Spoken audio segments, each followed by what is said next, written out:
was made for a time like this. But how do I know that this is for me and this is my purpose? That's why I pray for major blessings. I pray God guided me safely through my adolescence. Went through many trials and I learned many lessons. Even when I was lost, I had faith and I stayed with it. And I finally found me. It was easy to do once I realized I was worth finding.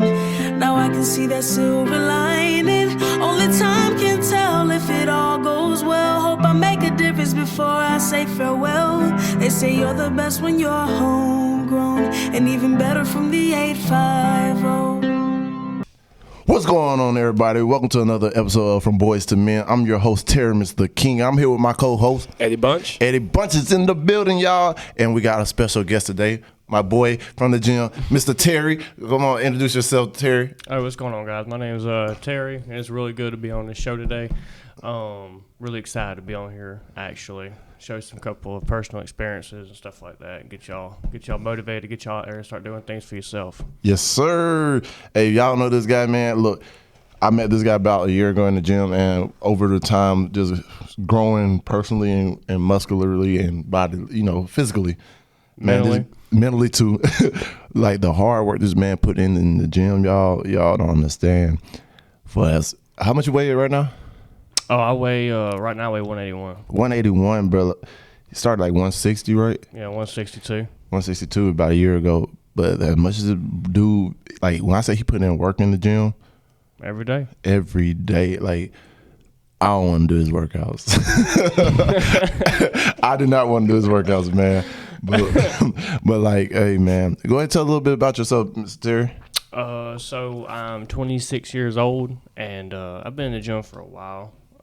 Going on like 6 years. Well, like on and off, because like in the Army, I couldn't really, I don't know, they run too much in that motherfucker. Fact. They run too much. So I couldn't really like pack on size. Oh, and, yeah. Being a little dude my whole life, I always wanted to be the bigger guy. Because I feel like when a little dude walks into a room, he don't really get as much appreciation as another dude that walks in and he's bigger.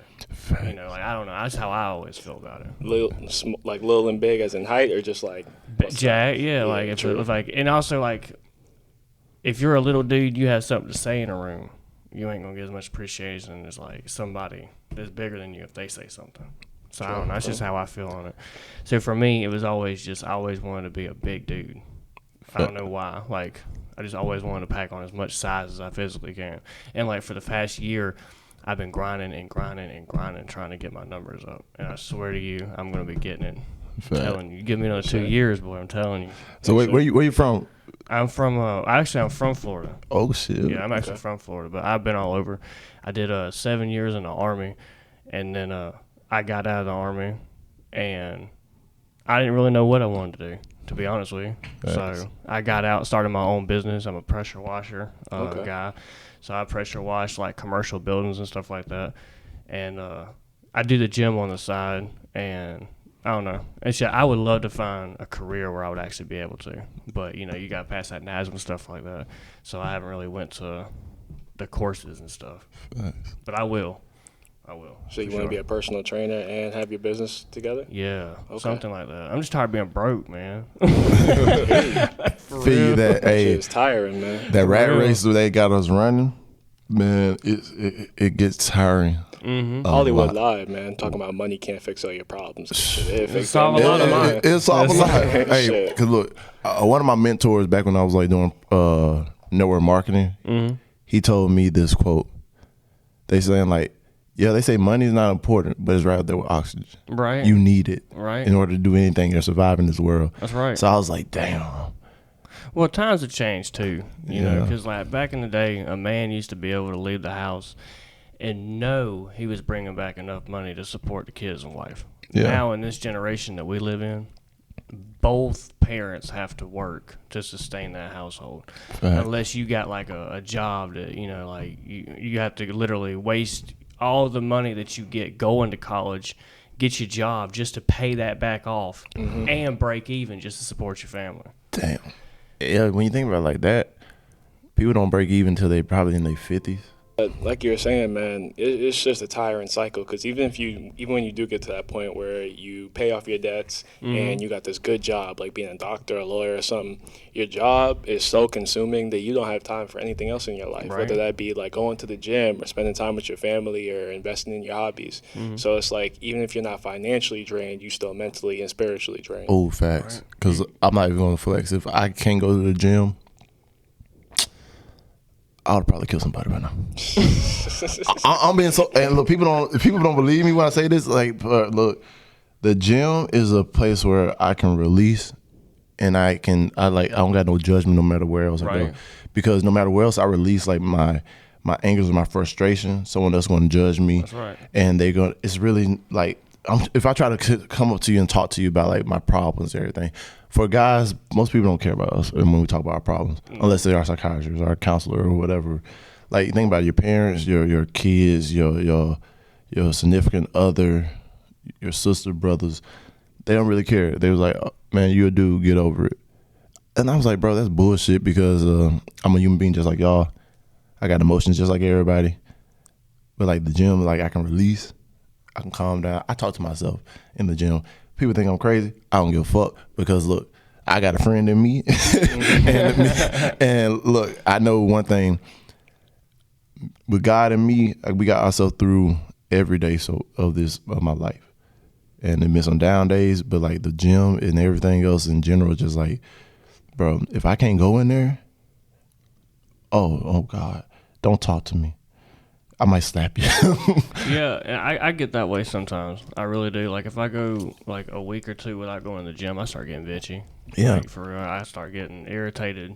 Like, because I feel like, and you could tell the people that have a lot going on in their life about how they move in the gym, how they present themselves in the gym, what they're pushing in the gym, how they look. Just you can just tell. Like, usually the people that's got like a whole bunch in their life handed to them, like negative energy, that's usually like the biggest dude in there. Yeah. You know what I mean? And people don't believe me when I tell them that. I was like, bro, the bigger the muscle, the bigger the struggle he went through in life. For real. But it's just like Eddie, you hoop. Mm-hmm. So imagine a day you like, bro, say you be hooping every day, and that one day you've been missing the gym, like hooping for like 2 weeks, and you're like, bro, I know I need to be in the gym hooping. I need a hoop. It's like also you're in your mind, you're self-aware, like, bro, I'm not doing what I need to do. This is my outlet.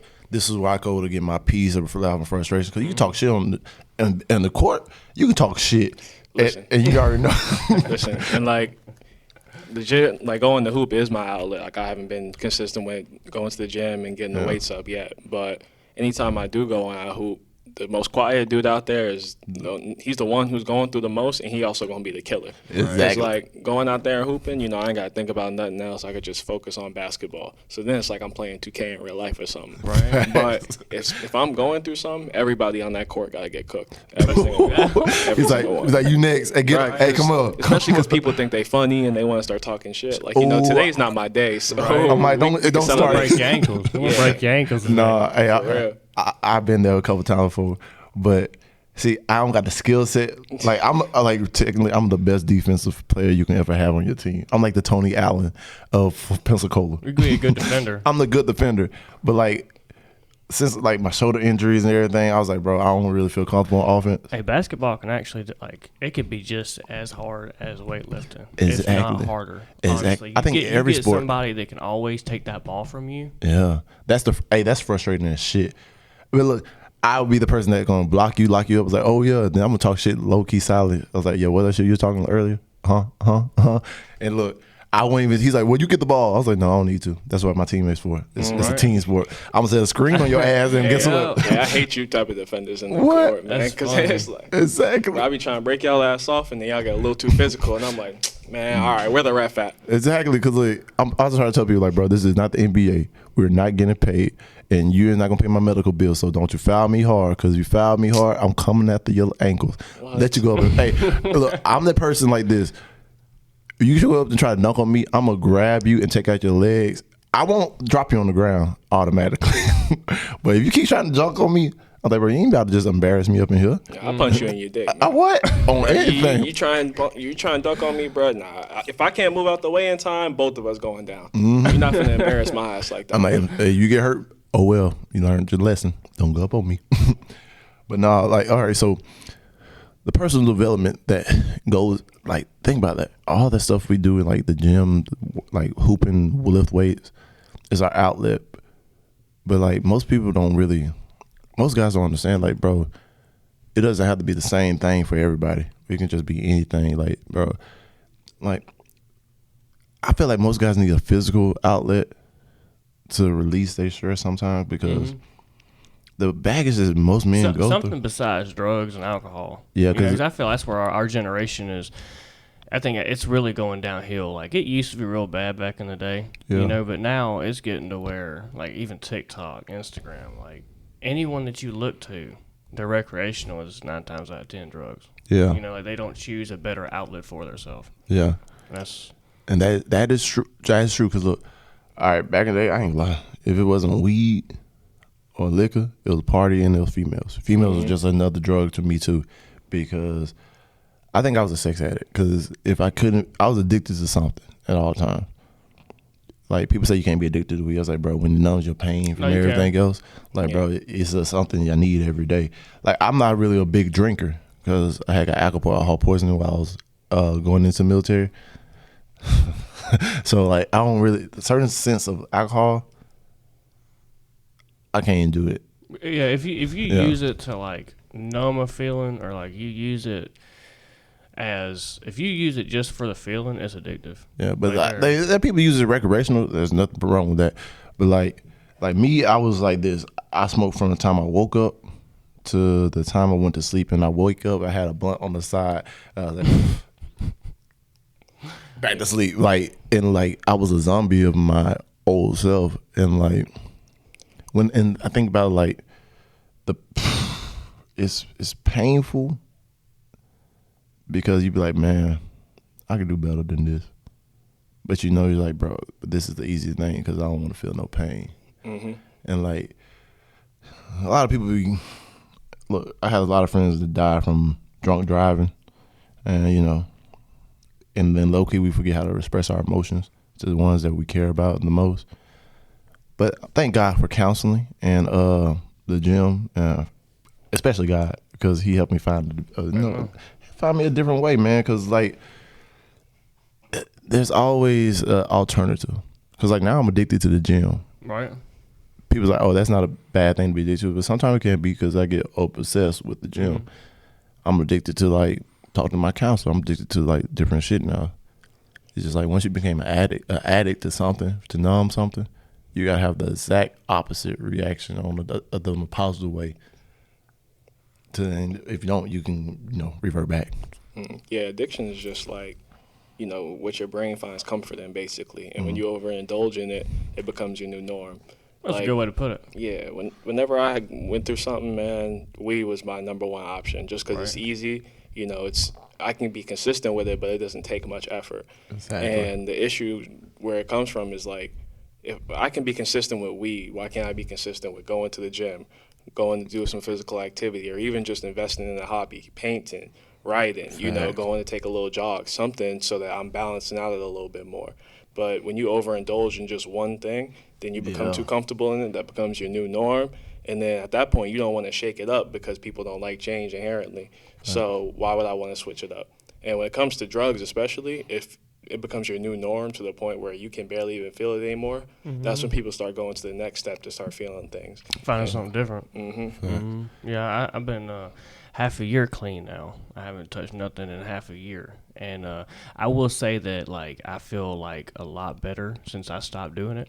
Because I ain't going to lie to you, the strands they got out now ain't like what we had when we was teenagers at all. Listen, it's way stronger, but at the same time, it's weird. Because I remember when I was younger, man, I get like an eighth with my friends, And that should last me for the whole A rest of long the time. day. Exactly. I could be hanging out with them for another 3 hours and I go home just as fried as when we first hit it. Right. But nowadays, that should hit you quick, and then for the next hour, you just chilling.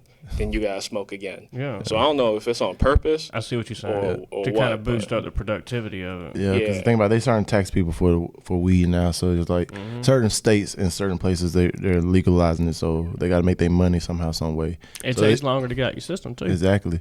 So that's why I look at it like, man, because look, when I first got out of the military, I think everybody when they first got out of the military, first thing they do was smoke weed. Oh yeah. 'Cause, look, I was still in Cali. I at did. Of course. Hey, 'cause I was still in Cali at this time, man. I remember one of my friends, his name was Mac. Man, this dude, bro, he's a good guy, a legend and everything. And like my own state of mind is like, oh, this Mac. Bro, we were smoking. Bro.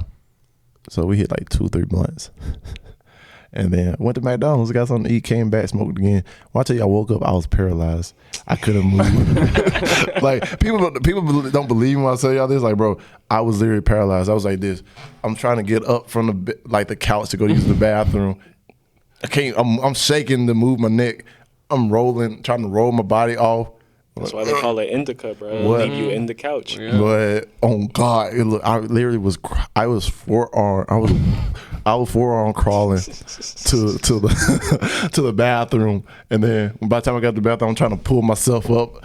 I was like, bro, you sure it was just weed or That's did you funny. bro? That's when you gotta take a couple deep breaths and like get your perception of reality. I thought I couldn't breathe. I thought I couldn't breathe at the time, but then like, bro, Sativa have you freaking out though. Sativa, like I remember one time I smoked sativa, I felt like I was about to have a heart attack. Exactly. Like, I ain't even joking. That should get you active. Yes. And That's what I used to smoke when I went to the gym, but then I realized, like, I don't know, I started having heart complications with that shit, though. I'm telling you, like, it was weird because I ain't never felt, like, weird off of pot, you know. I was always just, I'd hit it, I'd feel immediately good, right? But now I'm telling you, it's just new stuff, you hit it, heart attack, like, waiting to happen. I'm telling you. and like you be hearing your heartbeat. It's really like the scene off of Friday. Like, what's that? Yeah. Friends. You're like, oh, is my heart? But I think really it's just like that mindset shift when we go from basically something that we know is not good for us to something that's going to be more beneficial for us in the long run. Like the gym, running, painting, everything. Like it's like really, they say like if you don't use it, you lose it. So if we actually use the talents that we got, because literally we're limitless beings. We got the potential to do anything we want and put our mind to. So when you put it, if you envision that means anything we want, we can learn, or anything we need to do, we can learn. It's just about we're creatures of habit, like you said. Until we shake up that norm and make this new norm the new norm, it's just like we're in a constant battle with ourselves. And I think people that the people that are addicted and the people that are in the gym all the day, every day, they're both doing the same thing. Mm-hmm. They both battling themselves, and look, God be beside you on both sides whenever you going through both battles. And you can I hit. fully support pot to the fullest. Yeah. I believe that pot does give you some medical benefits. I do, 100%. I think elderly people should definitely smoke that shit. I think my mom and my grandma need to smoke some weed because low-key they stressing me out by My stressing dad themselves needed up. it, for real. But for younger generation, I think that if you want to hit it, that's whatever. But don't go to the extent of like waking up in the morning smoking 2 blunts. You know, I think that, like I said, I see the medical value of it. But like coming from somebody who, I'm telling you, I would smoke at least like over an eighth a day, at least, like easy. Yo, like, and you don't even notice it. Like Expensive. before I left high school, like I was smoking, but it was more of like a occasional thing. Like whenever I'm hanging out with my friends and something to do before we actually do something. yeah, But once I got to college, man, I started smoking like I could cop Every zips day. with my friends, and that shit's gone by the end of the week, man. Like I'll be at work, I'll get my schoolwork done, but it became a part of my routine, and I became like addicted to it.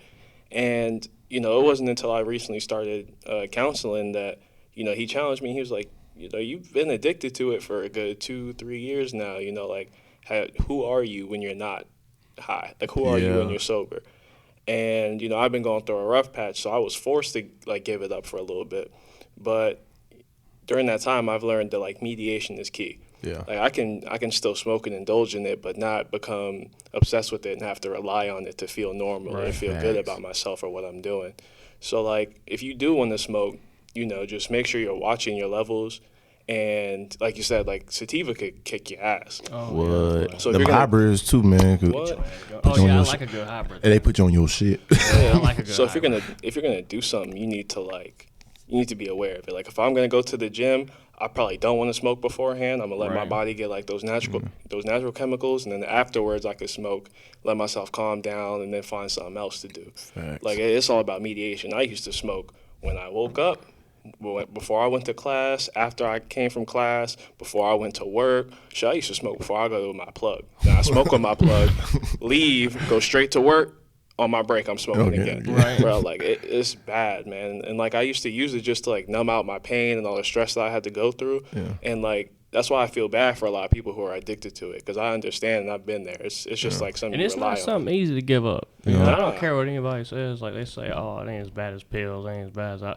It ain't the fact that you're fighting like the THC. It's just the fact that you're fighting the The feelings, like who Yeah. you are while you're high, is just, you feel so relaxed and like euphoric. yeah. But You when you're feel so sober, beyond. you like, those thoughts come up and you have to fight them. Like, you have to face who you are Mm-hmm. in those moments when you're not high and you're not numb. Facts. Cause like That's right. I think my like one of my mentors, like back when I was working, everybody gonna know, I had a lot of jobs, but like I used to work in a jewelry store and everything else too. But I remember one of my mentors came up there and saw me in the he's like, he smelt it on me. He's like, I ain't got nothing against weed, but ask yourself this: is there anything bad about it? He's like, no, not really. But what good does it do for you? I was like, he's like, it really doesn't do shit for you, but like, it just numbs you. Mm-hmm. Numb you from the stuff. It's basically like a pause button. I feel like it's like, okay, I put all my problem on pause while I'm high, but after the high leaves, I gotta face my problem still. He's like, if you just go and face them now, that's less bullshit you're gonna have to deal with Right. later on. And I was like, damn, he hit me with that nugget. I was like, bro, you been stalking me or some shit? He's like, it's funny because certain people in your life, they know what you're capable of and where you should be at. And then there's certain people that will actually push you to better yourself Yep. because they see like, oh, you're falling into the rut where mostly everybody else is.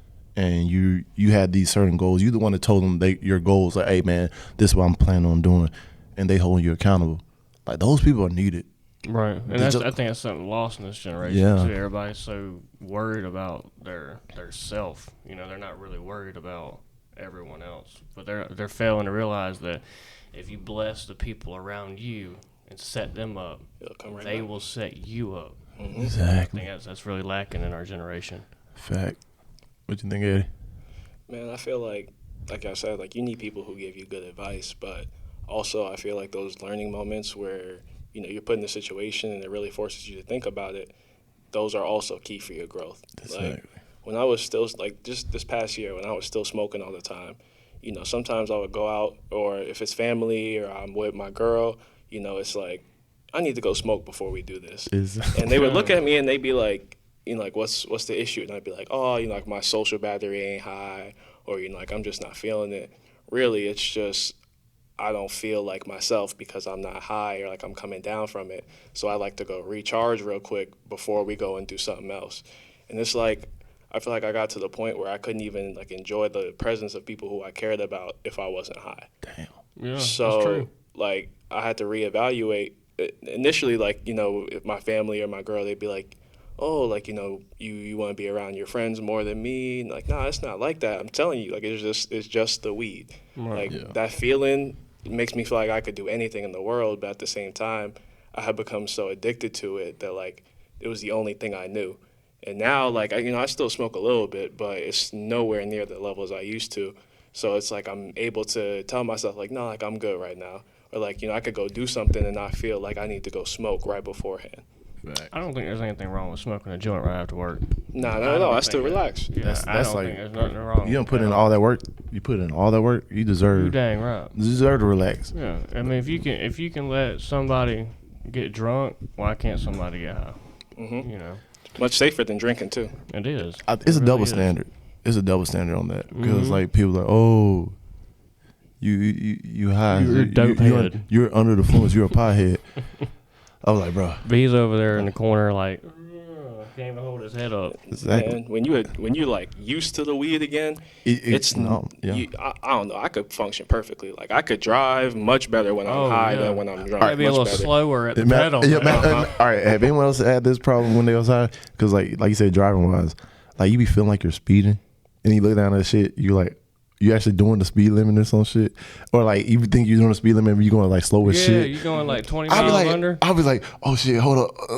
I'm looking now. I was like, And that's just because you chilling so much. But like vibing. on that same note, if I'm listening to some like hype ass music, I'm going to whatever level that music is going, man. Like, hey, if it's bumping and it's at max volume in my car, I'm probably going like 15, 10 over the speed limit minimum. Because like when I used to go down to Miami and stuff, I kid you not, this was my whole fucking thing. I had to smoke beforehand. I smoked in between. But when I'm driving, I'm making sound effects and everything. Like every time I cuss, I'm like, shoo, shoo, shoo. It's like I'm playing a video game because like I be locked GTA. in. Like I be when I say I be locked in when I used to be high and driving, and then it's just like, oh, it made it seem like the drive wasn't as bad. Mm-hmm. But then later on when you out of weed, you got to drive back and that shit, that's 12-hour drive. You be like, bro, this shit's hell. Yeah, but I'm gonna tell you one thing. If you got long trips though, it will make the time go by. Like so that. nothing. You smoke one blunt, and then that hour and a half, 2 hours that you was expecting to go by in 30 minutes. Like nothing. Like, Exactly. for real. Especially listening to some good music too, man. Because I live in like my family's in South Florida, so whenever I drive back home for the breaks and everything, Ooh, you be hitting the fast music. Yeah, I gotta smoke Ooh. something, man. Like especially this little stretch of the Panhandle, Oh, that yeah. shit is killer. That's too. the Yeah, worst. That's the worst one because Killer. when you get to like Gator Alley and go to the Turnpike, bro, that's a straight shot after that. Right. That's like all right. You already know. Oh, I'm almost home, and it's just 3 hours. Boom. It's just that. I hate that feeling whenever you're like driving and then like cop whoop, gets right up behind you What? and he's not even trying to pull you over. But you out here, you trying to throw shit out the window. Yeah, you getting ready, man. Yeah, you get But ready to hurry What? up and hide it, and he just goes right around you. He leaves your ass with your heart beating like that. What? But no, as a matter of fact, hey, I don't know if most people know this, but like the update on iPhones, like actually the new map, it actually shows you when they got their radar on. What? Yeah, because when I went down to Orlando for Halloween, it just kept telling me a speed trap ahead. I was like, what the fuck is a speed trap? And I slowed down a little bit just to see what it was. It was literally a cop on the side with the gun. I was like, oh shit, don't tell me this shit done got the hack for now I know where to slow down at. they ain't get sued yet. Huh? They ain't get sued yet for that. Cause No. I used to have to download apps. And I know you gotta that buy the pig, little equipment. that pig and everything. Yeah, Yeah, they got it on maps now. yeah, they got it on maps. Yeah, Yeah, it on Google crazy. Maps now. yeah. So I was like, they don't fucking change the game. So there's Right. actually no excuse for somebody to get pulled over for speeding on the interstate. As long as you got your Google Maps on or your Apple Maps, there's no excuse. Because look, even if you high as shit, if you don't break that speed limit, You ain't they gonna know. they ain't got to worry about you. But shit, like you said, but like nowadays, like when I do smoke occasionally, it's just like it's really just to relax now. It's not because like, oh, I'm trying to numb my feelings. I'm expressing myself. It's like I'm like, man, I just need something else to relax. Makes music good though. What? What? Makes music. The food. What? Yeah, and if you're a bulker, I highly recommend it. So if you go into the gym and you Eat- need a bulk, Eat some get you a good indica real quick. Cause you could smack down all that food with Oh, ease, yeah. man. It don't matter how much or how bland it tastes. I ate Should be good for you. I ate 3,000 calories. Actually, yeah, I ate 3,000 calories earlier. Like I've had 2 meals so far, and I've had 3,000 calories so far. Damn. And I gotta eat The couple. You gotta eat like 2 or 3 more meals. damn. They're probably gonna be about. You're gonna jump up 1,000 like you're gonna jump up like 20, 40. I'm trying 20, to hit 200 pounds. Yeah, you should jump up 20 pounds. But I ain't gonna lie, like you said, with the music and shit though, with we like I ain't gonna lie, if anyone listen to Young Thug, I'll let you know this right now. If you listen to him sober, it's one thing. If you listen to him high, you understand every word he's saying. Or listen to him fast. And his music be popping too. Exactly. And it actually makes sense when it's fast and everything else too, because you're like, damn. It's crazy how much the rap scene's changed since it was back in the day. You know, because back then we had Gucci Mane, Lil Wayne. Yeah. And Lil Wayne, I mean, he ruled. I think Lil Wayne and Wiz Khalifa Drake and Waka Flocka really came out and pushed more of the weed and the music than anything else. Yeah. Because Pussy Money, weed, all those shit. Think about Wiz Khalifa, Waka Flocka. Yeah, he was all about Sweet ganja, Snoop Dogg. Now Snoop is the godfather of of marijuana usage and everything. Yeah, absolutely. But like even watching anime and movies while you high, that's something I do miss a little bit because it gave me a clearer perspective. Cause like it's more like I'm in tune with like the feeling of how they're saying different things. First time to rewatch it over and over again to actually understand certain stuff. But like anime, Naruto, like the only reason why I even got into Naruto. Should get you in the field. What? I like Naruto. Exactly. It was a good one. It was a good one. Like I was just a Dragon Ball Z. Cause look, I grew up in the 90s. The anime I knew was Ronin Warriors. We had it's the one Dragon like Ball Z. Dragon Ball Z for sure. Sailor Moon was good, but Ben Hockey Show or something like Yeah, that. yeah. Yu Yu Hakusho? That's yeah, my shit right no, there. That's my shit. there's one where like these guys they went to a video game. They were green guys. I can't never think of the name of it, but like that was another anime I used to watch, and they came out with Thundercats and everything again and all this shit. So like when it came down to Naruto, I wouldn't give it a chance because I'm like, bro, I'm a Dragon Ball Z fan, man. What you talking about? Goku over everybody. I wouldn't even give it a chance. But I was literally high one night. Look, my sister look.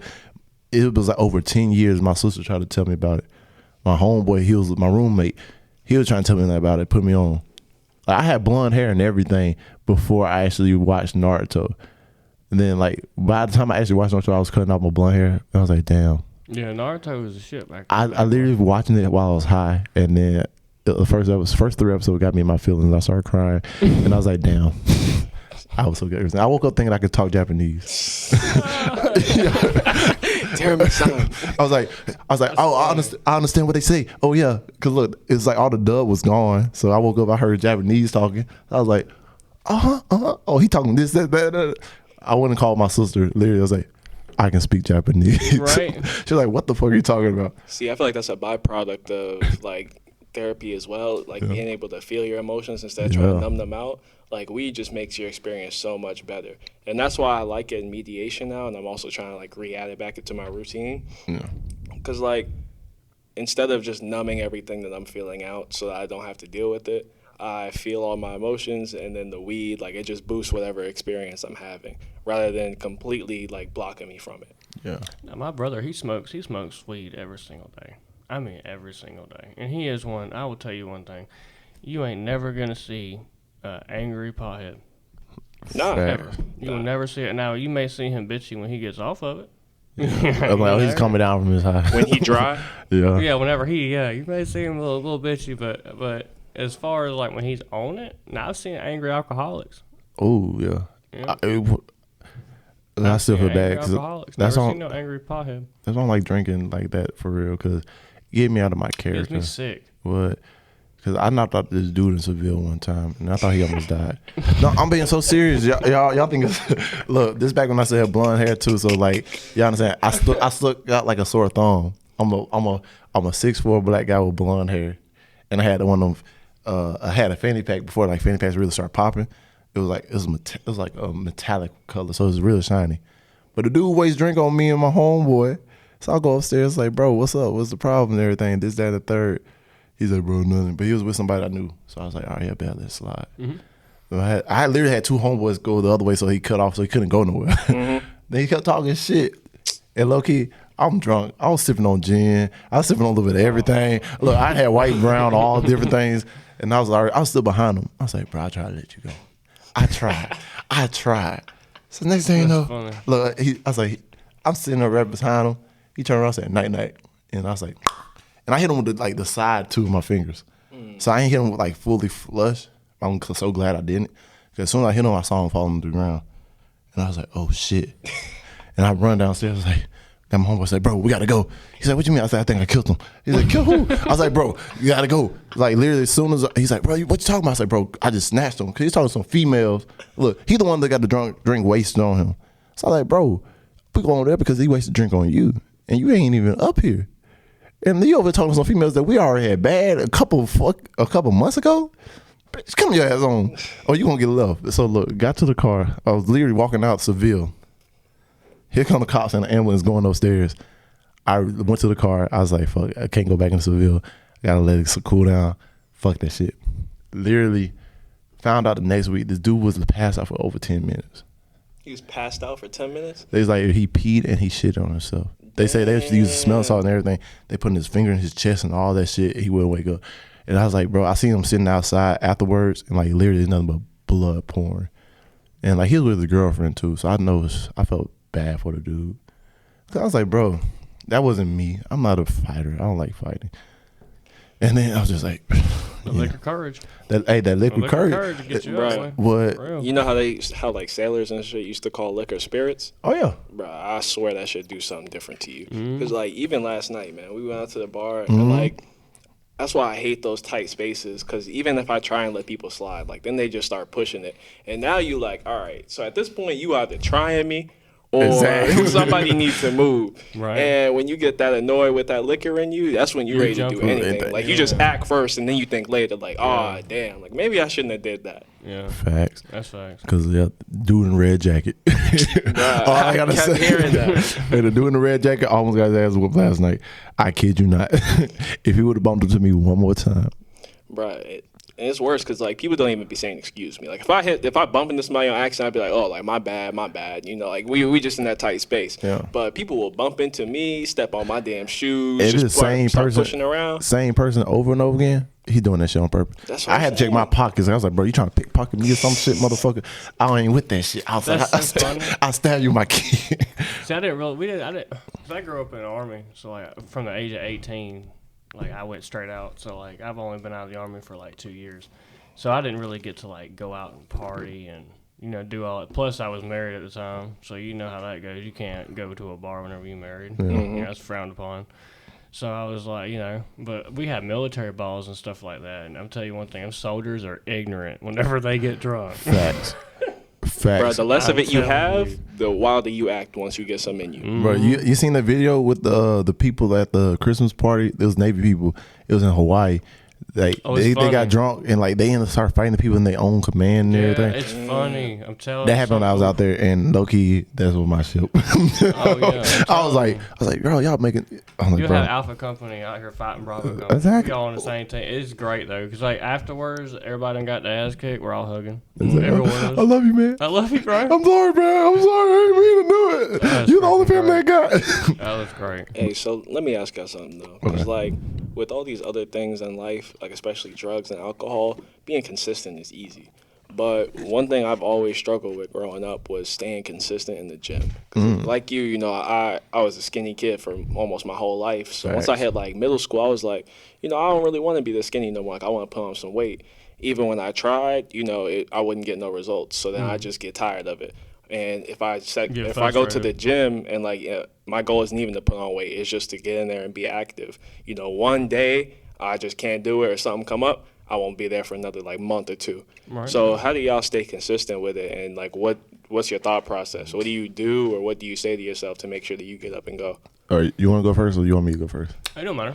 I'll let you go first. Well, for me, consistency for me is you're gonna miss a day, no matter what. When in doubt, out of the month, unless you're Brad Castleberry, because he goes 365 a full day Crazy. every day. Damn. Crazy shit. But for me, it don't matter if I miss a day, as long as I'm there the next day, and I make up for the slack that I knew I lost that day prior. Because no matter what, let's say I miss one day, it ain't gonna hinder you from getting any more gains than you did from the day before. And no matter what, you can miss 2 days in the gym.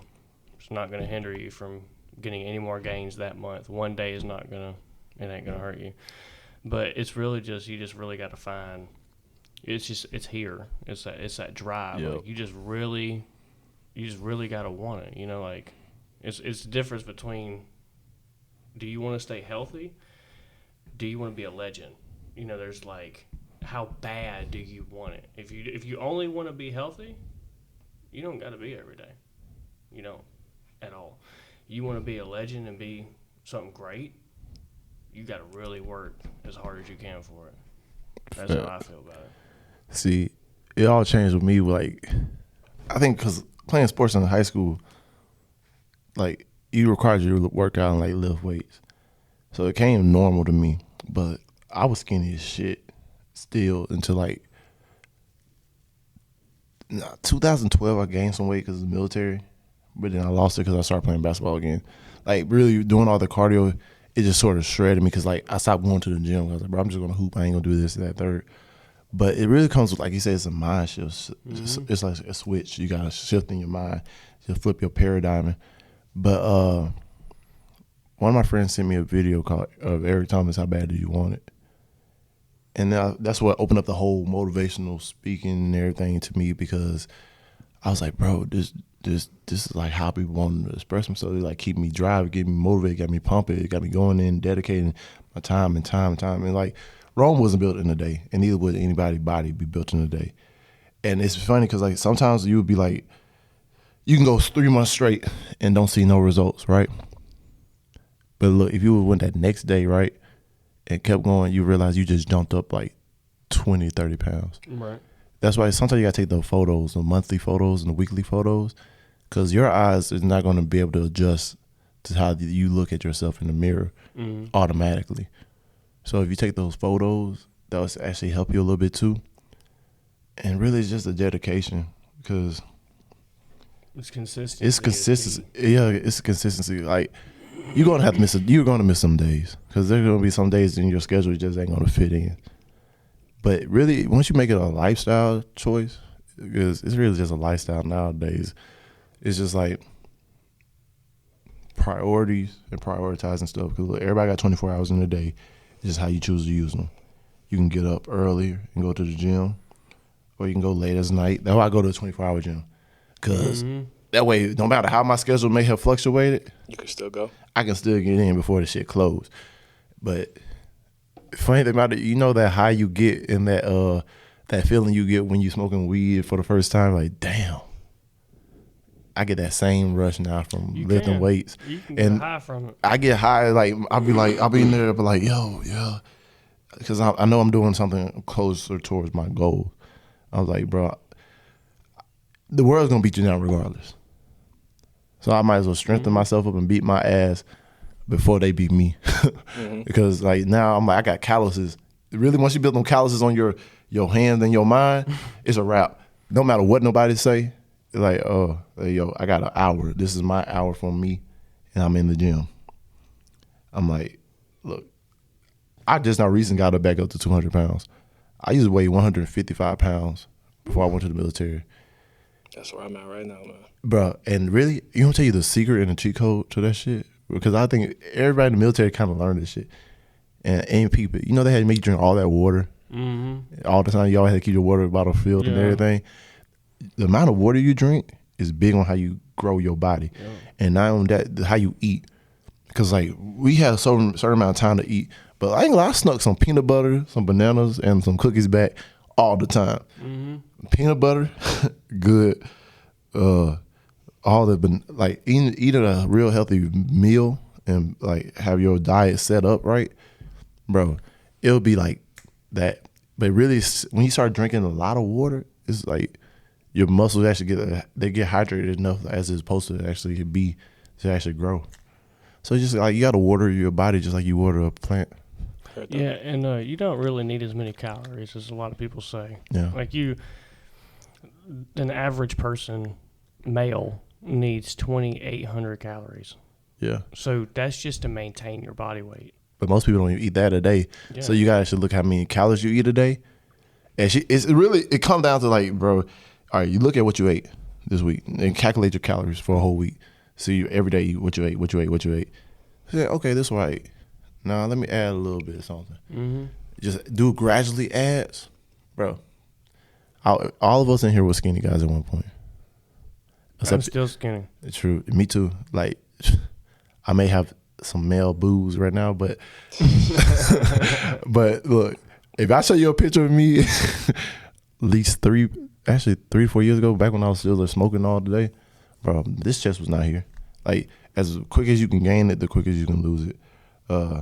Really just, bro, it's about what you want. Like you said, if you know what you want, go get it. No matter how long it take, put it a goal and write it down. And follow people that do it. Like, I know for me, I go home every single day, and I used to watch like football. I used to watch like basketball, you know what I'm saying, stuff like that. But now I do nothing but watch weightlifting. Strongmen, fitness influencers, you know, Greg Doucette. You know, I think he's actually a great a nutritionist, Greg Doucette is. Because, and he is right, you know, you don't need all those calories. All you got to do is add 300 calories, 500 tops, and you'd be surprised how much weight you gain. And then whenever you see that scale start just staying the same, add about 300 more calories to it. You know, then when it starts going back up, and then you're gonna be like, well, dang, now it stopped again. Add 300 more. 300 more calories to it. Because if not, you're gonna build so much fat. Then you're gonna have to cut, and then when you cut, you're losing the muscle. I mean, you're gonna burn the fat, but you're gonna lose the muscle as well. Yeah. So it's really like, for me, I know I'm probably gonna hate myself later for it, but I don't care. You know, I'm probably gonna eat around 5,000 calories a day. Damn. I don't have a choice. Yeah. You know, I'm going just for. I don't care if I look like a hamster. I'm going. I'm going just strictly for strength. Like, I want my numbers up. Like, that's what I want. You know, because like most people say in the gym, like if you lift like a bodybuilder, you'll get the bodybuilder. Mm-hmm. You're like, you gotta lift heavily to get big. Right, Ronnie Coleman. But it's all about like being consistent. Like, really, sometimes you be fun. If you actually go in the gym and look, some of the biggest guys in there be lifting the lightest weight. Mm-hmm. Yeah, because it's time and attention with them. Yeah, so it's time and attention. So sometimes, just work out every little bitty muscle. Mm-hmm. It's like, really, sometimes it don't matter how much weight you're lifting. It's just how much reps and how much the mind to muscle. They're half repping because you know, they're trying to keep like with the attention. Chest, like for power lifters, you know, we just want 3 white lights or 2 white lights, excuse me. But power lifter bodybuilders, you know, they majority of them, whenever they do a chest press, you know, they're not going, they're going not all the way down. They want to keep as much tension on that chest as physically possible. And even whenever they go up, they're not pressing all the way up. They're just barely at the top. You know, they want to keep as much tension. Like, they're skeptical on every single thing that they do, compared to me, where I pick up heavy things and I put it down. You know, it's easier for me. I just have to eat like a lard in order for me to keep up my gains. Right. And that's some motivation too, and just consistency. And for anybody who's listening, you know, you struggle too with like just relying on alcohol or drugs. Nobody's asking you to completely cut it out. Oh, no. That's just damn near impossible. Impossible. It's hard to I still smoke weed. Mm-hmm. I'm an occasional smoker, but I don't smoke as much as I used to. Mm-hmm. Yeah. But also get an accountability partner if you're trying to get in the gym. True. Because if you got an accountability partner, because look, right.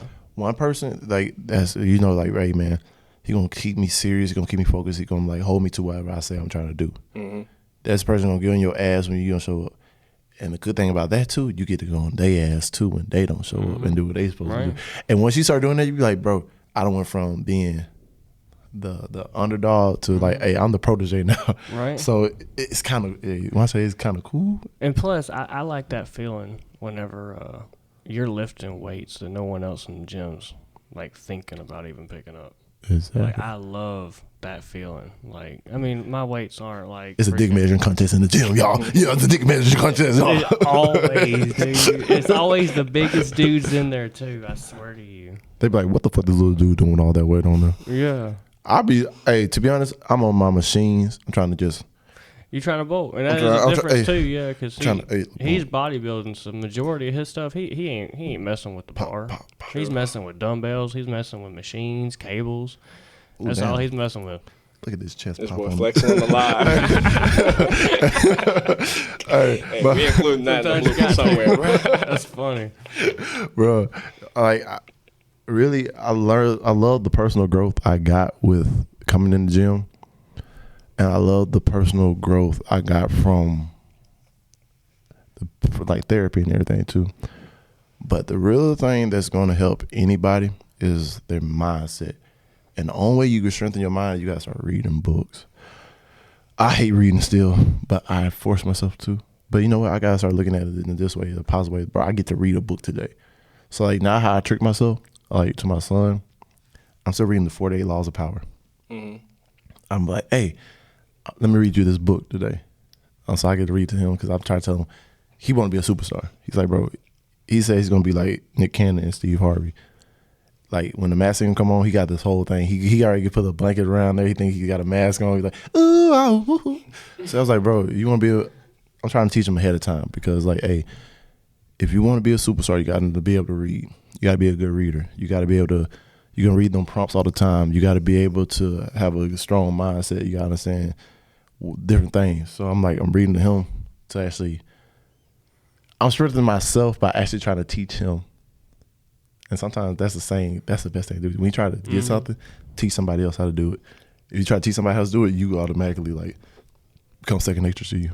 Yo, I think reading is like an understated part of child development, man. It's Right. like when I was a kid, I used to love reading, man. Harry Potter, I read the entire series in like 2 weeks. Right. Like that was the kind of shit that I was on. It Wait, was, damn, 2 weeks. bro. Hey, listen, that's all I used to do. Like, and I used to have video games. I used to like playing them. But like, if I got a real good book that I was interested in, not even just like self development, like little fantasy ones, or, things that could capture my mind, I get in there, I read all of it. Then I do a little AR point system. I could put it on the test. And then Them books are like I'm on to the 50 next points. one. Them books like 50 points It's too. more satisfying too whenever you like, because anybody can sit on the couch and watch TV, but It's not many people can finish a book. It's not mind engaging, and like even though TV is like something that you relax to, when I'm reading, you get your mind involved in it. It just feel like your mind is getting strengthened, And I used to love reading, and up until like I had to deal with fucking depression as a kid. And then I just stopped. And that's when I started seeing like my motivation to do good in school and everything start dropping. And I don't know, like I think it's just something that we should be more aware of when we raising kids. Yeah. Because personally, that was a huge step for me. And I still use words and phrases and things that I learned when I was a kid growing up.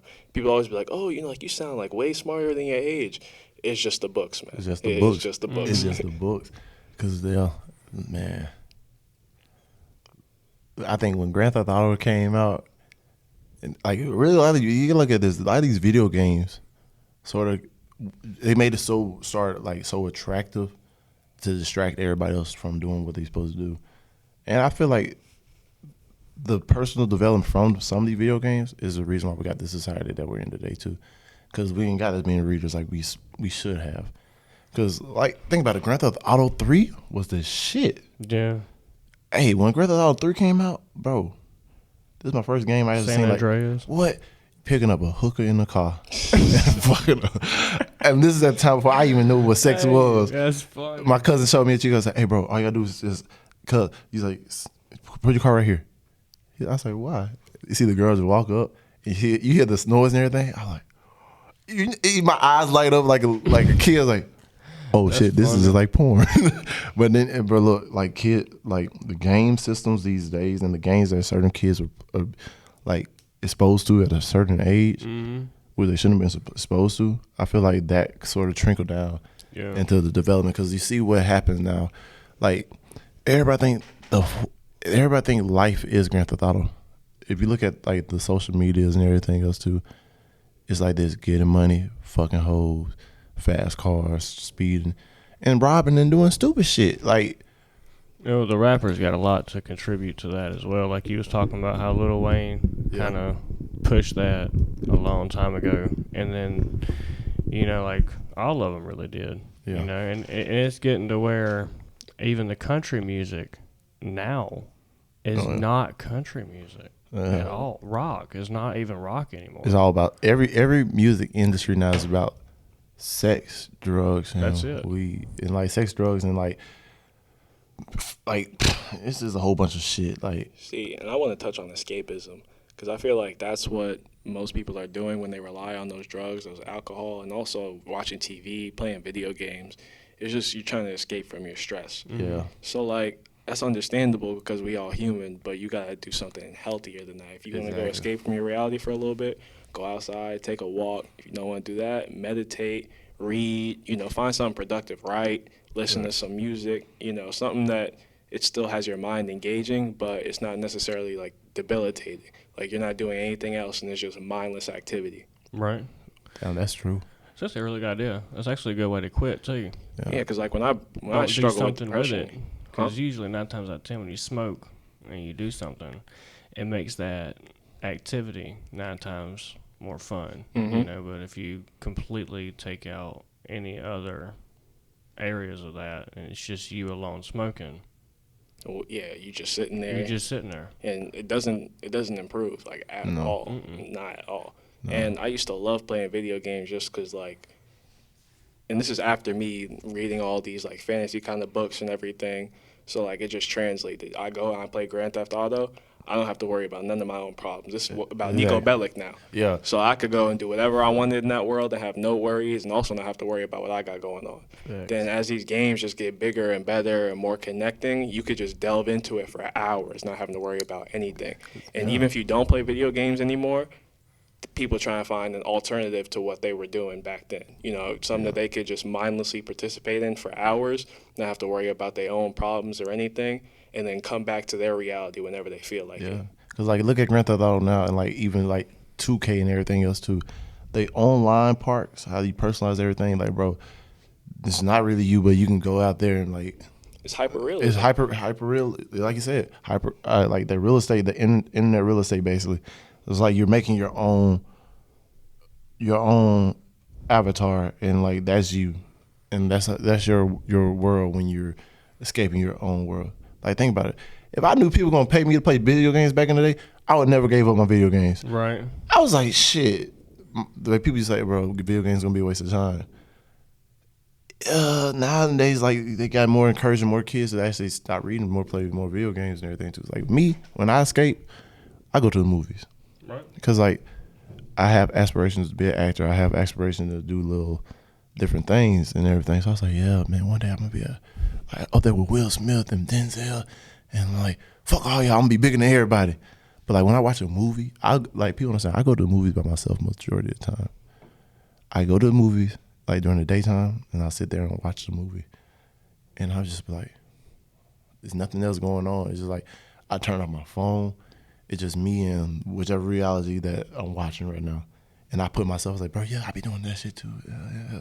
But it's so funny because, like you said, when you escape reality, it's like everything else goes away. But as soon as that reality is over, You're like, damn. now, fuck, I gotta go back to this bullshit. I gotta go back and deal with everything else. And instead of like just addressing it, and bro, thank God for counseling. Yeah, bro, I'm scared for like when video games become so realistic that you could play them in like virtual reality and stuff. Yeah. Oh yeah. Because like if I had that back when I was 13, dog, I wouldn't have been doing shit. Like I started playing basketball in middle school and everything, that would have been dead. I would have just sat in my room as soon as I finished my schoolwork. Shit, probably not even finish my schoolwork. Just go hop in the game because it's so much easier to participate in something like that and just forget about yourself than it is to like consciously face your problems and allow yourself to feel all those issues and then release them. And like you said, like counseling and therapy helps so much because it teaches you the skills to not only just feel what you're going through every day, but also releasing it, because that's the most important part. Yeah. When you take everything and you just internalize it and you're not able to release it, that's when you start delving into escapism more because you're trying to run from everything. But when you're able to release it, you're able to fully participate in the things you care about without trying to escape from who you are. It's more like it's just adding on to your life. Yeah. I think that a lot of it has to do with the parents that we had as well, because I don't know about y'all, but my mom would kick that door and then be like, all right, now it's time for you to get your ass outside and play in some dirt. Mm-hmm. You know, What? but now it's like this new generation, they're so concerned on they're being on their phones. Well, let me order some food to bring to the house, and they don't want to deal with the child, so they'll just put the child in this room, and that child is sitting there for hours and they just check on him every now and then. Yeah. You know, I did that a couple of times with my son, but then I start like literally when he get home from school, if I'm there, oh, we going outside. You want to ride your 4-wheeler? Yep, ride your 4-wheeler. I'll be outside watching you. But like me, and then I start playing soccer with him too. Like, oh yeah, you supposed to be practicing, man. Look, last season you didn't score no goals like you wanted to. You scored 1. So you say you want to be the best. We go outside and work. And then like, yeah, you go inside. Yeah, he played a game with my grandma on the phone, but that's my grandma. She old. She don't want to do nothing. She plays solitaire on her phone. She let him play because she's like, I want peace and quiet. I'm like, he a kid. That's the best time. That's the best time to do it is at the grandparents' house. What? Yeah, For well, real. you could just pass them off for easy. Yeah, What? they do. Yeah. But yo, like the key for children, I feel like is just like checking in. Like when I was a kid, like when I used to read all the time, you know, I would just be in my room for hours doing that. So my parents became accustomed to me kind of being in my room all the time. Yeah. But when I got into video games, it went from me doing those mind engaging activities to doing the mindless ones. So now I'm playing the game, not even with friends, just 3 for 4 hours, just doing whatever. Especially Skyrim. I was playing Skyrim like 2-3 times a day minimum. Skyrim's pretty fun though. Yeah, no, absolutely. But like love it had so much to do that like I would go in there and find something. Even if I beat the game twice already, you know, I go on my 3rd playthrough, I find something new to do. Right. But like my brother, he's a athlete. You know, he get all his work done. We check up on him every now and then just to make sure he's good. And like video games isn't an escape for him. It's just to connect with his friends and play. So anytime he's playing, he's on the fucking party, just chopping it up with them. Yeah. I think if you're gonna have your kids play video games, then that's the model you need to follow. Like instead of it being escape, have it be something that connect them with somebody else. Even if it's not like other friends, have it connect with themselves rather than trying to run from it. Yeah, I was about to say that. Good thing you was on that wave because I was looking at like a lot of people use these new gaming like online things to escape who they are, like you said, but they're scared about other people's opinions of who they are. Mm-hmm. So once you get over this fear, I'm telling everybody right now, I don't care. I'm looking at every camera. Fuck what everybody else think of you. Fuck what everybody else's opinion of you. Even your parents, your friends, whatever.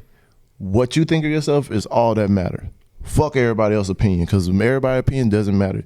You got to live your life. They can't live your life for you. You can't live their life for them. So literally, fuck what they say. If it's something you're passionate about, something you want to do it. I don't give a fuck they say, oh man, that's weird. That's bruh. Everybody was weird in some type of way. Everybody got their own things they do that it's going to sound crazy to somebody. But fuck them. Like dead Anything ass. is possible. Fuck them. When you stop being judgmental of others, you stop being so judgmental of yourself too. Exactly. Another thing that like therapy helped me like become equipped to, because it was like, you know, if I see somebody out in public and they doing something weird, you know, I can observe that and be like, oh, okay, that was weird. But when It's I start, normal to them. yeah, but like when I start making fun of it, it's you know that's just an insecurity of mine coming out. Like I couldn't be doing that in public because I would feel embarrassed.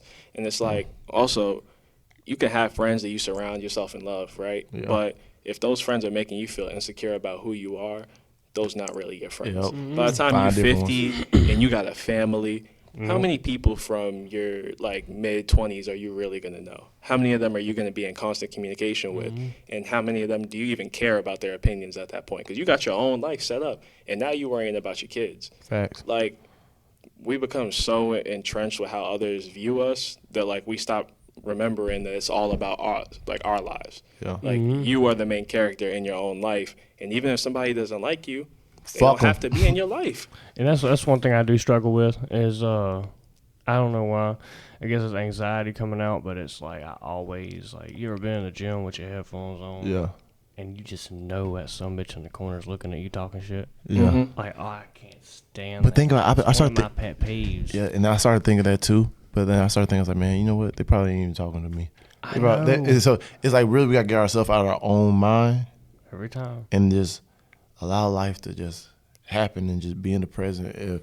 Be more present in ourselves than we are with others. But Be in tune. yeah, but actually we're going to have to go ahead and cut this one short, but we're going to actually have, bro, I love this episode. We're going to have to continue talking about this one eventually. So, Terry, you got to come back. I will. You will? I'm going to try to come back. I'm going to try to hopefully gain 20 pounds. That's my goal.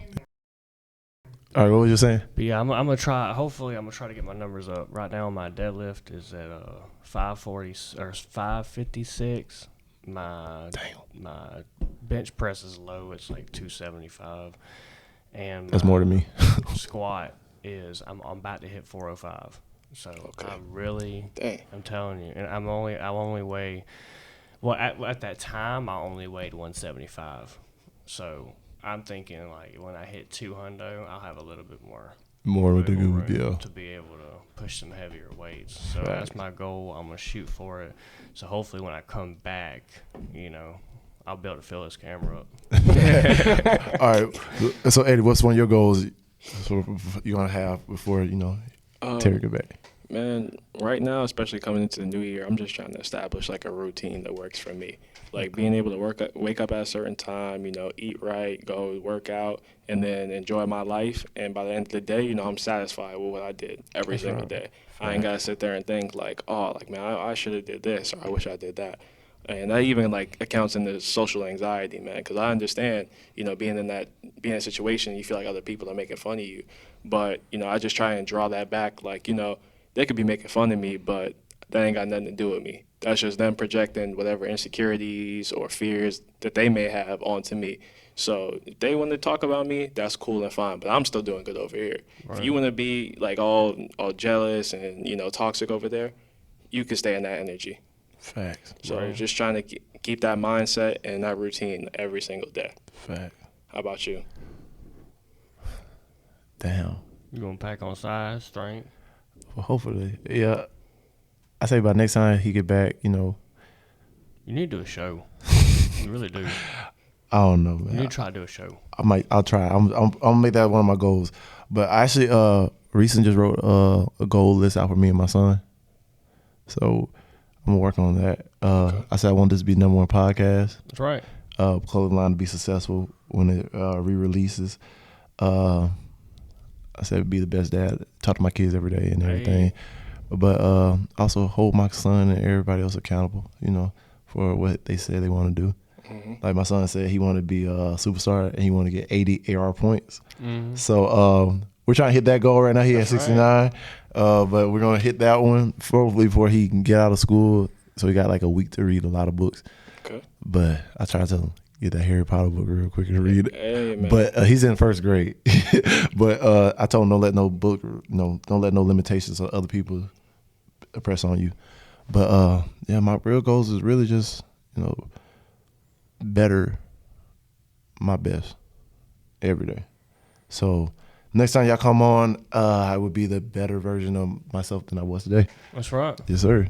But thank y'all again for tuning in to this episode of Pushing Goals. Yes, man. I like that. Well, you gotta say that again. Hold on. You gotta say that again. Pushing goals, not negativity. Hey, hey, yes, I'm rocking with it. But thank y'all for tuning in for this episode of From Boys to Men. I love y'all. Be safe. And make sure y'all check out our next episode. Peace, love, and happiness.